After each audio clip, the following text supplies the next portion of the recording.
अस्सलाम वालेकुम नाजरीन, आप देख रहे हैं K92 न्यूज़ और मैं हूं रोबीना नाज। चलते हैं इलाकाई खबरों की तरफ। नवाब शाह से अपने ब्यूरो चीफ इकबाल मुगल की न्यूज शामिल करते हैं। तहसील दौड़ अली आबाद मोहल्ले में वासवाना बिरादरी के दो ग्रुपों में खूनी तसादम के दौरान खंजर के वार से एक शख्स जाँ बहक, 3 अफराद जख्मी।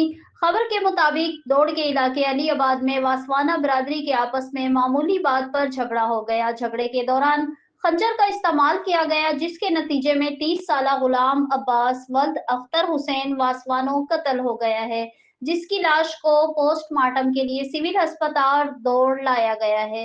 पुलिस के मुताबिक दोनों ग्रुपों में मामूली बात पर शुरू होने वाले झगड़े से कशीदगी बढ़ गई और तसादम में डंडों, कुल्हाड़ियों और खंजरों का आजादाना इस्तेमाल किया गया, जिसके बायस इलाके में कशीदा सूरत हाल हो गई।